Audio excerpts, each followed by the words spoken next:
PR মানে আপনারা জিকির করছেন 56% মানুষ পিআর কি জিনিস বোঝে না।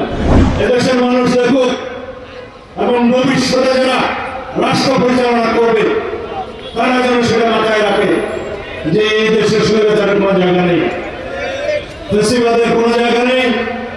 এই দেশে যারাই গণতন্ত্র হত্যা করবে তাদের পরিণতি এরকম হবে। আর একটি ইতিহাস রচিত হয়েছে 20 তারিখে সুপ্রিম কোর্টের আপিল বিভাগে রিভিউ শুনানির মধ্য দিয়ে দীর্ঘ বিচারিক প্রক্রিয়ায় তত্ত্বাবধায়ক সরকারের পুনর্বহাল প্রস্তাবিত হয়েছে।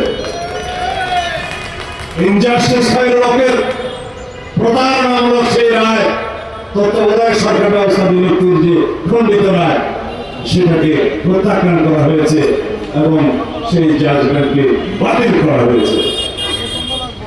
দীর্ঘ 17 বছরের সংগ্রাম ছিল তত্ত্বাবধায়ক সরকার ব্যবস্থা প্রতিষ্ঠানের মধ্য দিয়ে তত্ত্বাবধায়ক সরকারের অধীনে বাংলাদেশে জাতীয় সংসদ নির্বাচন অনুষ্ঠান হবে।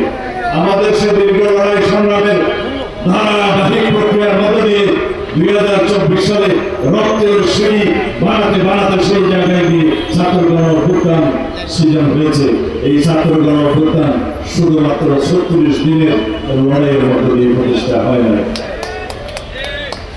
সেজন্য যারা জুলাই আগস্টে চেতনার কথা বলে সবার কাছে অনুরোধ থাকবে, আমাদের 1971 সালের মুক্তিযুদ্ধের একক কন্ট্রাক্টর নিয়ে চেতনার ব্যবসা করতে করতে বিলুপ্ত প্রায় হয়ে গিয়েছে।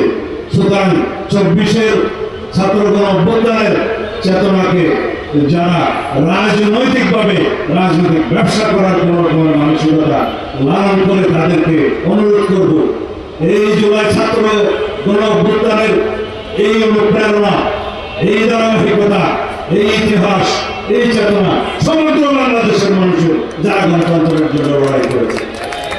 সুতরাং কেউ যেন রাজনৈতিক দল সৃজন করে জুলাই ছাত্র গণ অভ্যুত্থানের চেতনা একক মালিকানা দাবি না করে রাজনৈতিক ভাবে চেতনার ব্যবসা যারাই করে তাদের পরিণতি শুভ হয় না।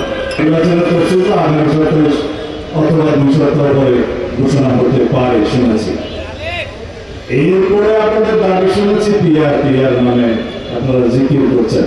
তো বাংলাদেশের মানুষ একটা জরিপে দেখা গিয়েছে 70% মানুষ তাদের ভাষায় পিআর নাকি চায়।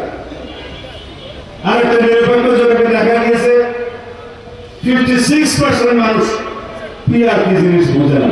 তাহলে আপনাদের এই 70% মানুষের মধ্যে নাই বিভ্রান্তমূলক কোন জরিপ নিয়ে বাংলাদেশের মানুষকে বিভ্রান্ত করা ঠিক হবে না।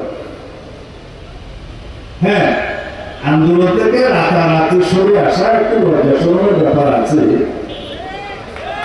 কিন্তু জাতীয় রাজনীতিতে কৌশলে জনদাবির সাথে একাত্মতা পোষণ করা অত্যন্ত জরুরি।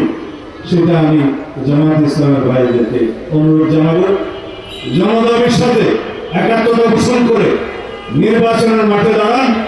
আপনারা যখন আন্দোলনের ঘোষণা দিয়ে যমুনার সামনে অবস্থান দেওয়ার ঘোষণা দিয়ে যমুনা থেকে সরে এসে এখন গঙ্গার কিনারে দাঁড়িয়েছেন, আশা করি আপনারা ভবিষ্যতে জনগণের ময়দানে নির্বাচনের ময়দানে অতি শীঘ্র আপনারা অবতরণ হবেন।